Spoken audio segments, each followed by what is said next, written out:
Hi, everyone. I'm Variety Deputy TV Editor Michael Schneider, and welcome to Dr. Death, the Peacock original limited series Dr. Death, which premieres on July 15. It's based on the Wondery hit podcast Dr. Death, which has over 50 million listeners to date.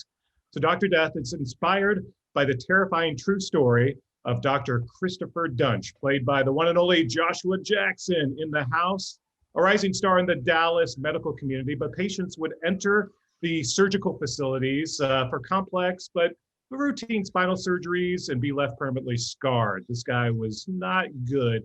So as victims piled up, two fellow physicians, neurosurgeon Robert Henderson, played by Alec Baldwin, and Randall Kirby, played by the one and only Christian Slater, as well as Dallas prosecutor Michelle Shughart, played by Annasophia Robb, also here, set out to stop him. Look, we have all these folks here, as well as the showrunner and director, so let me introduce you to him right now. First off, he's looking perfectly sinister, as the showrunner of Dr. Death should. Patrick Macmanus. Patrick, welcome. Executive producer of Dr. Death. Thank you. Next up, he is Dr. Death himself, Dr. Christopher Duntsch, Mr. Joshua Jackson. Joshua, welcome. Hello and thank you. Lovely to be here. Absolutely. He is Dr. Kirby, one of the heroes of our tale, Mr. Christian Slater. Christian, welcome. Yes, thank you. Thanks for having me and us. Absolutely.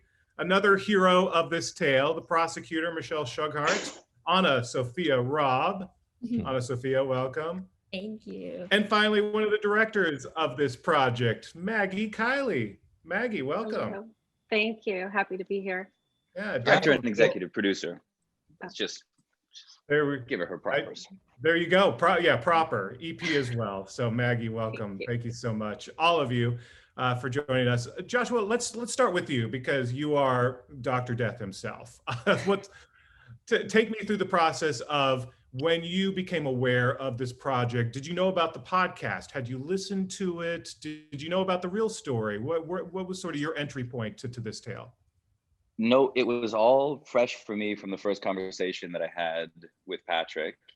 And then immediately got into the podcast. And also, frankly, Patrick had assembled an unbelievable amount of research material, which he thankfully winnowed down for me in the beginning and gave me just the greatest hits and got into this story. And like so many other people, got completely hooked on the podcast. And I think it was even the next day. Did I listen to all 6 of them in a day? Yeah, I think it was the next day we had a follow-on conversation. And I was hooked by the possibility because, you know, the initial take, which I think is probably pretty universal, is who is this person? Like how does this human come to be? And as an actor, because I was so curious, conflicted about this man and not only what he'd done and how he'd done it, but the like emotional path he got to mangling these people's bodies was so curious to me that I was immediately drawn and wanted to dive in. So the process from like hello to yes please let's do this, I think was about 48 hours, maybe 72. I played hard to get. a little bit. Well, Christian, you know, that kind of question of how does this happen? How does this come to be? Your character is almost the voice, especially early on, of the viewer, in that, like, what the hell? Why don't we just stop this guy? Why are we, like, you know, pussyfooting around this? Let's just like end this right now. And sort of you're the voice of reason in all this. What sort of drew you to that character? And also, kind of same question. What did you know about the podcast? Had you listened to it, and were you aware of this story? I was not aware of the story. I did listen to the podcast, which I thought was great. I listened to it a couple of years ago, just kind of on my own before I really knew anything about this particular project. And I thought it was definitely ripe for storytelling. Definitely an intriguing, interesting character, Christopher Duntsch. To be able to explore and get into the mind of that guy, I thought was really fascinating. And it's a story about a guy who was able to take advantage of a part of the healthcare system, a part of the healthcare system that's designed to protect not only the doctors, but the patients as well. You know, this guy was just allowed to continue to sort of for lack of a better word, slither from one hospital to another, undercover and under any detection of ever getting found out, and really being extraordinarily protected by the system that he was working in. Yeah, and Annasophia, we mentioned that Christian's character is a bit of a hero here, and yours is as well, obviously. This doctor could have continued to get away with doing what he's doing. It took sort of heroes like the prosecutor to kind of, finally put a stop to this. What drew you to that role? And also, same question I asked Christian and Joshua. What do you know about the podcast? Had you listened to it? Were you familiar at all with this tale? I wasn't familiar with the podcast, but when the audition came through, I immediately listened to the podcast and was completely floored. Like, I remember driving and just feeling nauseous. Like, I couldn't, it really affected my body because I was so terrified by what had transpired. And then when I met Patrick, he was telling me more about Michelle, and I love playing real people. And I when I listened to Michelle on the podcast, and I also listened to another podcast and just heard how passionate she is about fighting for the victims and fighting for doing the right thing, I was just really inspired by the person that she is and the work that she and Henderson and Kirby continue to do on behalf of patients. So it's like their legacy definitely lives on. They're still doing their thing and out there sort of fighting for patients and victims. Did you all have a chance to meet the real life folks, or what was sort of the process in sort of getting to know any of the real? I had plans to meet with Dr. Kirby. We did speak on the phone. I had plans to go see him in where was it? Was it Dallas? Dallas. Yep. And then right before I was supposed to leave, that's when COVID hit. So I was unable to. But previously to that, just shockingly, I have a brother-in-law who's a vascular surgeon. So I was able to go see him before all that stuff happened in Baltimore, and kind of follow him around and observe, and got an opportunity to, just really get close up and personal with some of those surgeries. Oh, wow, you had a real life sort of consultant right there in the family. That's kind of handy. I mean, I don't want to get him in trouble, but let's want to get him in any trouble. Yeah, we'll leave it there. Yeah. Yeah, my guy was a little indisposed, so I didn't have the opportunity to meet with him. Indeed. Well, Patrick, let's talk a little bit about the origins of turning this podcast into a series. I'm curious, the whole process of taking a podcast, adapting it, sort of the things that you have to do to change it to bring it to screen. Walk me through the process early on of translating it. Well, again, thank you very much for having us. I could tell you that I had the pleasure or pain of being given the podcast about 3 months prior to it coming out, because I was sort of vying for the job against a couple of other very, very talented writers. While people who know me best would disagree with me, I think I only have one psychosis, which is I'm a hypochondriac. And I think I'm dying of everything. And this was basically the worst thing that you could possibly give me. Yeah. But it was also, I can't name, I've got a few other projects that I'm working on right now. I can't name another project that was as compelling right off the bat as this one was. And so I've been asked quite a bit, what are the differences between adapting something from an article or a book to a podcast? And to me, the main difference is that you've got the ability to be able to have a lot of drama already built in. And this story had drama just built in. It had an amazingly complex, quote unquote, bad guy. It had unusual heroes within it. And as I said, and I hope audiences agree that it's good when they get a chance to see it, but it sort of wrote itself. I would love to take a lot of credit for it, but everything was sort of baked into the pie already on this story. And it really did begin with Christopher Duntsch. He I'm personally not interested in black hats. And what we were able to do in terms of, the series versus the podcast is that we were able to take a little bit of a deeper dive into our bad guy and realize that he was formed not just by nature, but by nurture and by the system that enabled him to do everything that he did. And to have heroes that didn't have guns attached to their hips was equally enticing to me and to our writers. And so I just feel very, very lucky that this was something that I was handed in terms of a story, and that I was able to be partnered up with the three of these guys here and with Maggie as our director, because I really do believe that audiences at home are going to agree with me. I hope that we were able to elevate the true crime genre across the board.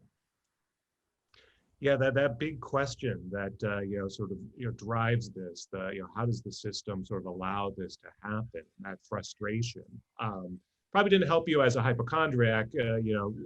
During COVID times, like, what do I want to go to the hospital? Do I want to deal with? I don't know, but a lot of themes that you sort of wanted to dive into. Was there a specific one that you mentioned, sort of the nature nurture of it all, but was there something that maybe you learned in sort of putting this together that you sort of hadn't thought about before, about maybe either the medical profession or about how sociopaths sort of are allowed to flourish in some places?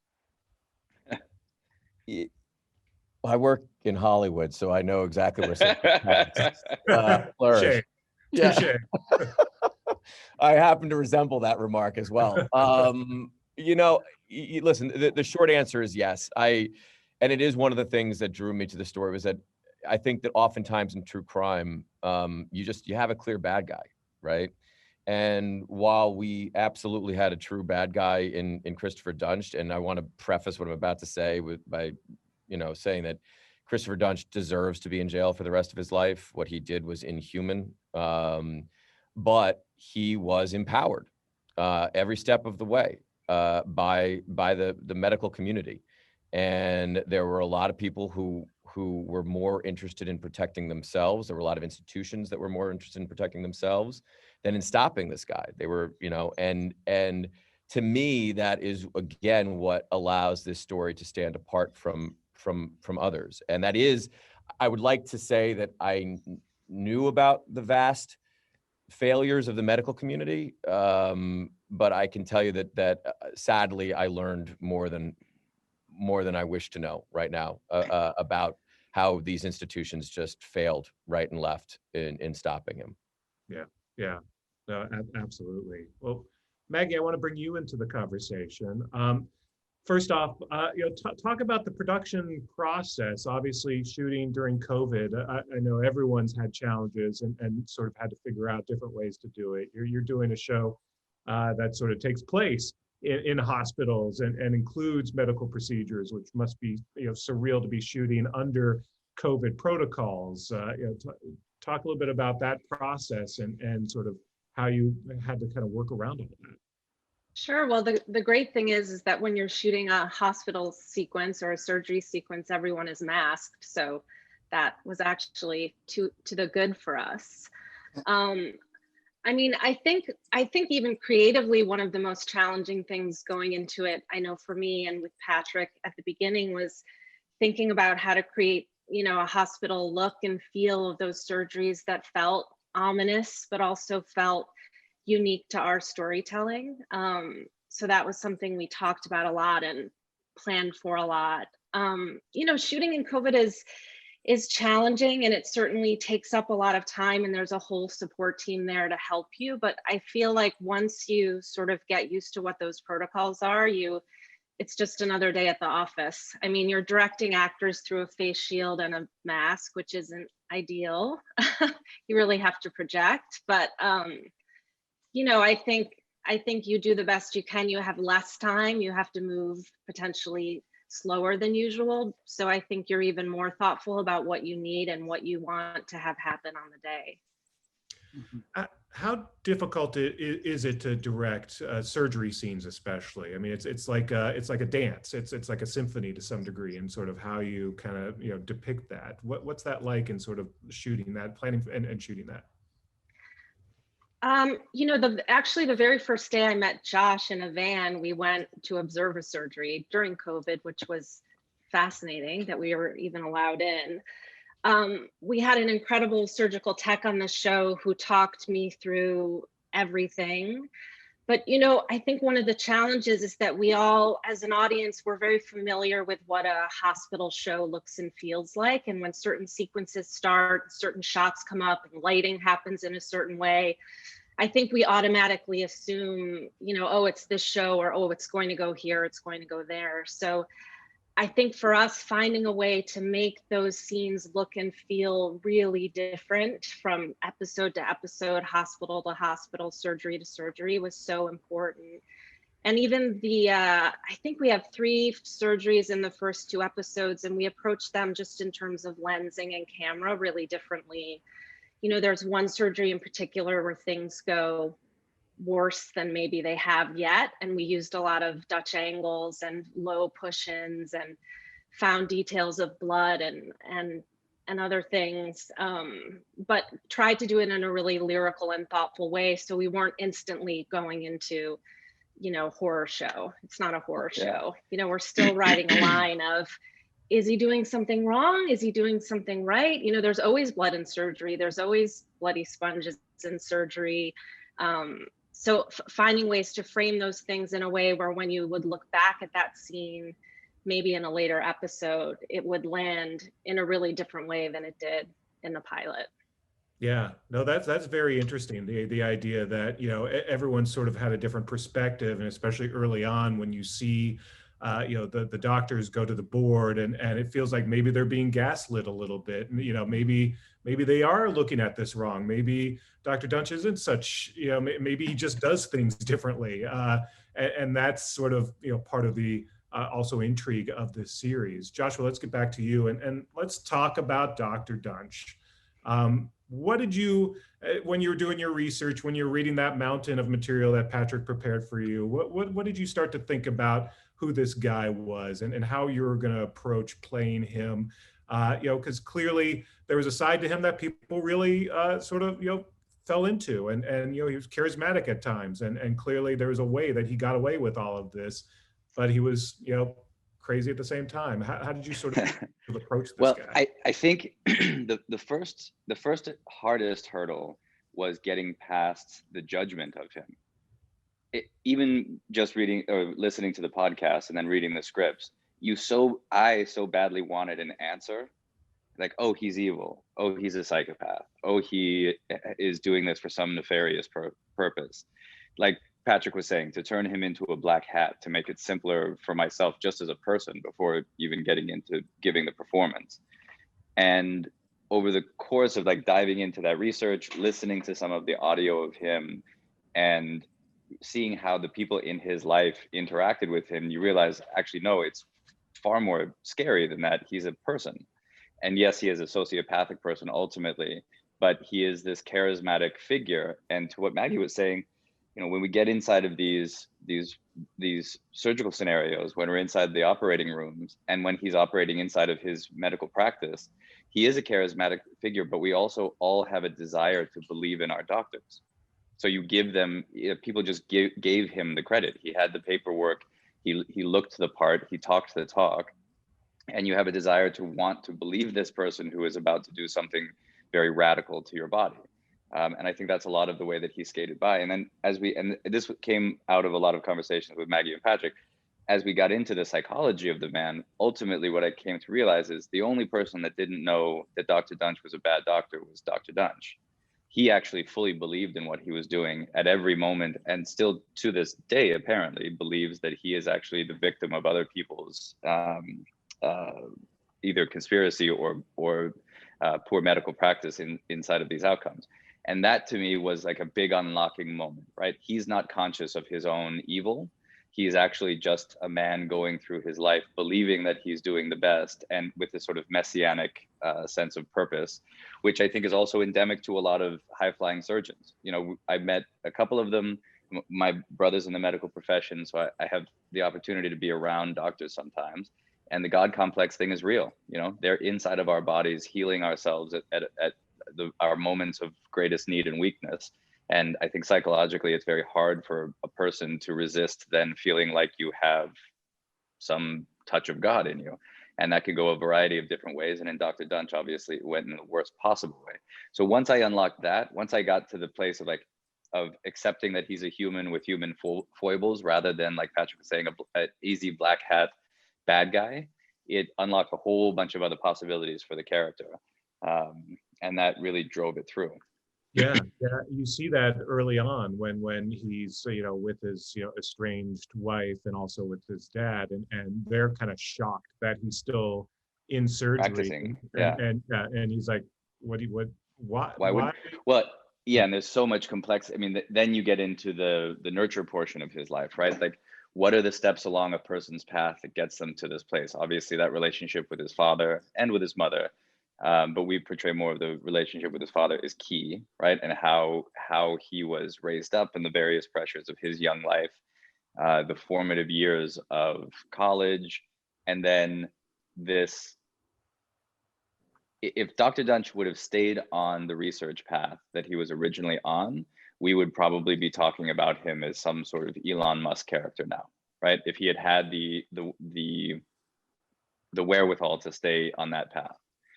And because he had internalized, I think, and believed in himself as this sort of messianic transformative figure, he just ported that over into actual surgeries where he had none of the capabilities.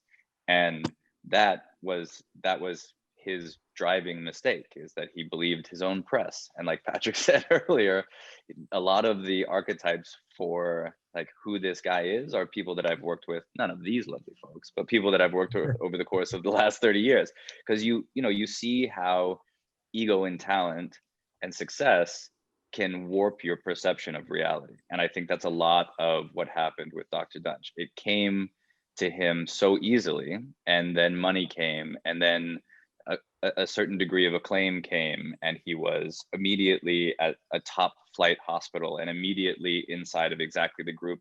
And he believed he was on the path to changing the world. He was going to become, an internationally renowned researcher. Then he was going to become an internationally renowned surgeon, and everything except for his actual abilities was leading him down that path.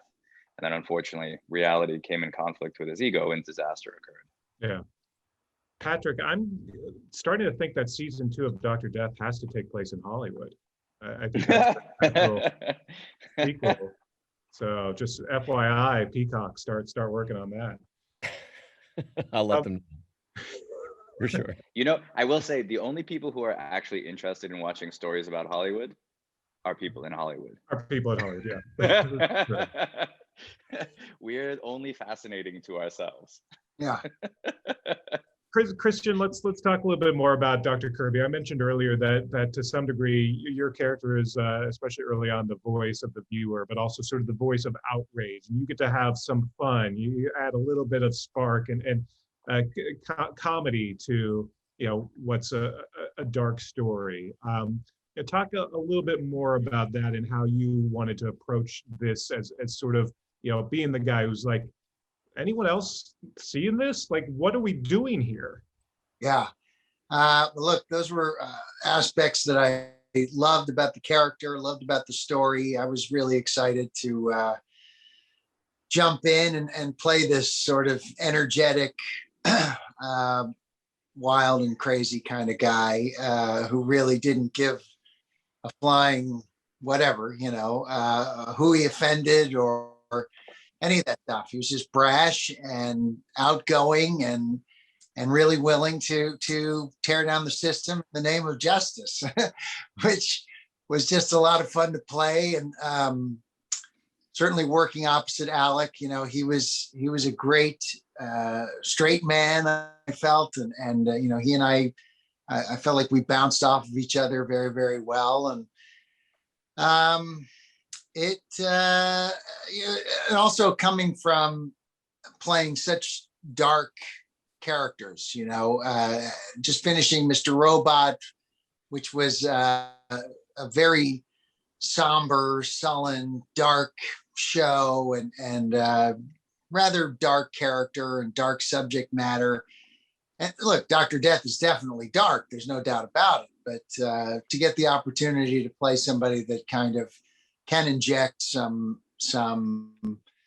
levity and some energy into this kind of story was an exciting prospect for me. Yeah, no, it's definitely sort of it's when you're on screen, there's a real electric, and it is fun to see you and Alec Baldwin sort of pair up. Again, there's another spinoff, the buddy sort of, you two go around the country and solve medical mysteries. I don't know. I'm pitching. He and I would joke about that on the set a lot. Henderson and Kirby, and following this thing around. Look, I'm open to that idea. I think it's a great idea. I mean, Henderson, Kirby, I like what Patrick said. We don't have guns attached to our hips, but we could go out and investigate some of the crazy crap that goes on in Hollywood together. It'd be a blast. Feel like that's 12 seasons on NBC or something. This show pitches itself. It really does. Come on. And then we talked about that partnership, but then also in sort of ultimately also partnering with Annasophia's character and talk about that as well, and bring Annasophia coming to this as well, working with Christian and sort of creating this united front to sort of stop this man. It was very hard to be mean to her, in a few of those scenes, to be so angry and judgmental about having to work with someone that, Kirby felt was too young and inexperienced and naive to be involved in this kind of serious situation. So I was glad to see that the story allows their relationship to develop and that they're able to work together in a nice, harmonious way. Yeah, how about you, Annasophia? What did you think of this partnership and that part of it too? I mean, I first of all just had so much fun working with Christian and Alec. I mean, it was exciting to read the scripts and think, and Josh, of course. Wow. We didn't have as much time together. Wow. True. See, I mean, you go through one terrible divorce and suddenly you're X'd out. She's my ex-wife, by the way. Just want to lay that out there. Yeah, this is the second time we've First time you divorced me, second time you threw me in jail. For life.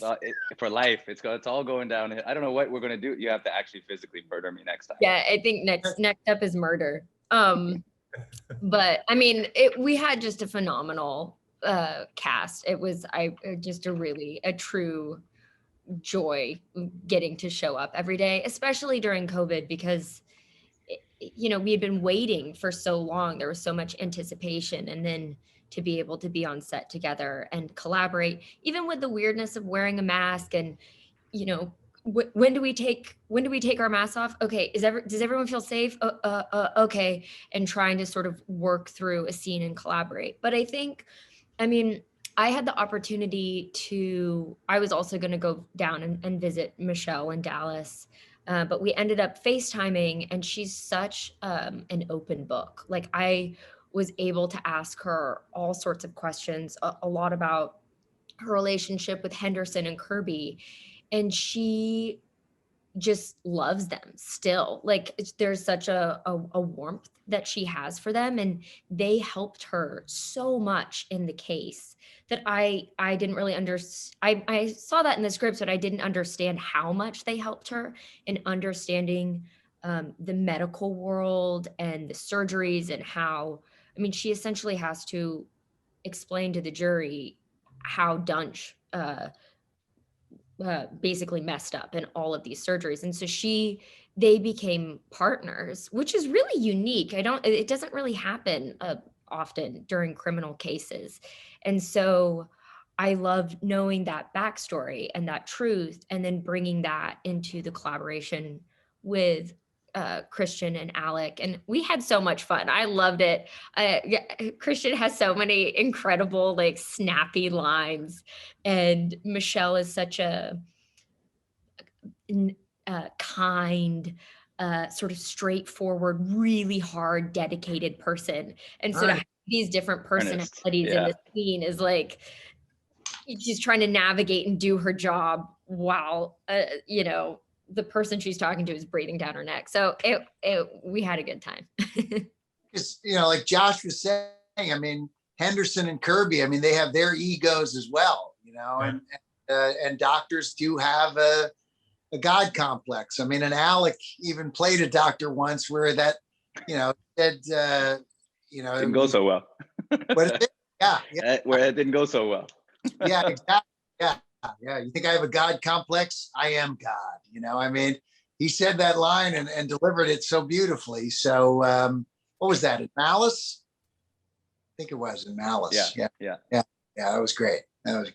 So clearly, I was a fan of his, and have always wanted to work with Alec. And it turns out, you know, it was a great opportunity, and he definitely lived up to all of my expectations of you know, ideas and images of what I had in mind for who he would be. Let's talk real quick about the look of the show. Maggie, first off, I'd be remiss not to mention that this was an all-female directing team, which is awesome on the show. But you know, talk a little bit about sort of the idea for how, and Patrick sort of touched on this a little bit, but how you wanted this sort of the look and feel and be a little different than your, you know, hospital show or, you know, mystery drama. Yeah, I mean, when I first read these scripts, I was blown away. And Patrick is a very unique showrunner in that he has a really specific idea, visually speaking, right out of the gate. And that was, you know, sometimes you're like a little anxious about what that might be. But I will say, when I first started talking to him about how he wanted it to look and feel, I mean, you can even tell from the scripts, it's such a nuanced piece of storytelling where you're really looking to tell a story from the inside out, as opposed to coming at it from the sort of salaciousness of this event. Kat Westergaard is our fantastically talented DP, and Patrick, Kat, and I, you know, we had so many conversations early on about cinematic lensing, intimate spaces, avoiding a close-up unless we really need to, being really thoughtful in how we were moving that camera. We also moved, you know, back and forth through different time periods quite a bit, and finding ways to do that felt like they didn't disrupt the storytelling, but kept you on this journey with Duntsch, you know, whether he be 20 or whether he's in his 40s. I mean, Patrick, what would you say were some of our touchstone adjectives going in? Yeah, no, I appreciate the fact that Maggie said that I had this like grand idea in my head. That is true. I did, but having to yank that out of me was entirely on her and on, as she mentioned, Kat Westergaard. Maggie has heard me say this many times over the course of the last year plus or so, that I know what I like, I just don't know how to do it. And so I knew that I wanted it to be patterned after like classic 70s cinema. That is not an original idea. Anyone who loves film pretty much sort of just goes to the 70s. My inspiration at the very, very beginning, before there was anybody else and I had landed the job, was that, you know, my real favorite film of all time is Armageddon, but the one that I tell everybody is All the President's Men. And I, by the way, I'm gonna filing that one away. Sorry, Armageddon's filing that away. So pretty close in theme and yeah, I can see how those two pair together. As we said, we can edit this out, right? We definitely talked a lot about All the President's Men. It was sort of All the President's Men, you know, married to a character study with some blood and gore. Yeah. You guys, I mean, you're both being kind of humble about this, which is, you know, nice and charming. But I will say, having done quite a bit of stuff over the course of 30 years, lots of people want to, or say that they want to use the sort of golden era of modern cinema as touchstones, but very few people actually do it, because there is such a tendency to drop into close up or get because it's just easier to like put emotion in the place you want it to be, and you have to have faith in the storytelling and the actors, thank you, to actually drop back and let scenes play out. And now, having watched 4 of these, it is, to me, it was so refreshing to see. And I think it actually helped with Maggie, with what you were saying earlier about the storytelling of the surgeries. Instead of it feeling like we're going, okay, now we're in the procedural portion of this inside of a medical drama, it actually felt much more to me like we were in the scene of a crime portion of like Serpico, right? Where instead of, it still was all character driven inside of these places. And instead of feeling like we suddenly dropped the show into ER, it still kept that visual language of like lingering back and letting things develop in front of you, which allows me as an audience member to be sitting in there and like make my own decisions about what's happening, rather than going straight into close up and like kind of being told what to think and feel. And I found that much more eerie in setting the table for the tone of the show, rather than just, you know, being in sort of standard coverage. I think you guys did an amazing job of using the look to unlock the story. I will just to piggyback onto that. One of the, pardon me, I'm being told I have to be somewhere. There we go. One of the here, you have to be here, Patrick. Yes, Are they reminding you that you have to be here? I'm present, I promise. Yeah. You know, I agree with everything that Josh is saying, which is that I'm not trying to sound like highfalutin here when I say that I love theater. And I fundamentally believe that you've never been in a close-up in theater, and you can still understand if the story and the acting and the directing is going right. You can understand all of the emotion, and that there are specific moments where you have to punch in, but you better pick and choose those battles. And the second piece I will say, which was something that we discussed very early on, was that I really only cared that like 2% of the audience would be blown away by what we did surgically. That I wanted the surgeries to feel very real. I wanted neurosurgeons and vascular surgeons to tune into our show and say, my God, they actually got that right. And that was something that, again, I give an immense amount of credit, not just to our medical advisor, our surgical advisor, but to all of our directors and to our actors who really did. I got to tell you, Josh and Christian, I don't want to slight actors, okay? But it's rare sometimes that actors are as proactive in trying to get ahead of things as Josh and Christian were. I didn't have to ask them to go into surgeries; they booked them themselves. And there are intricacies, as you said at the top, Michael. It's a dance, and there's something balletic to surgeries when they're done right. And I honestly can say, I feel like we did things in this show that hasn't been done on typical television when it relates to medical dramas. Well, they're actors, not surgeons, so there's no God complex here. So I'm not worried about you sort of playing with their egos. Oh, that's us. My one note is I'm a little disappointed that in the flashback to the early 90s, Dr. Duntsch, back then college student Duntsch, wasn't seen going to a screening of Mighty Ducks, but that's a side. It was cut out. It was cut out. We did it, of course. Yeah, it was a rights issue, right? It's a Disney, NBC. You just couldn't figure it out. I hear you. So in our final moments, Patrick, what do you hope? As folks get ready to watch Dr. Death, what are you hoping people sort of get out of it? What's sort of your maybe note for people as they go into it, what they should be thinking about, what they should be looking for? I mean, obviously, the first thing that I hope is that people enjoy the ride. I mean, we are in the entertainment business, and I do believe that all of the pieces of the show have fit together in a way that audiences at home will be entertained.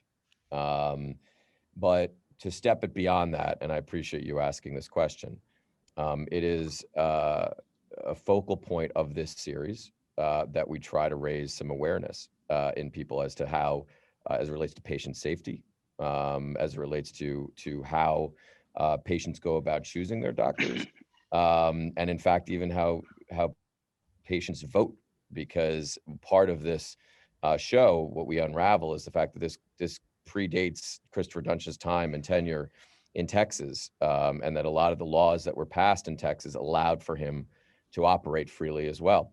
And so there is a social impact side to this show that audiences will see on their screens and will see on social media in order to hopefully educate people about some of the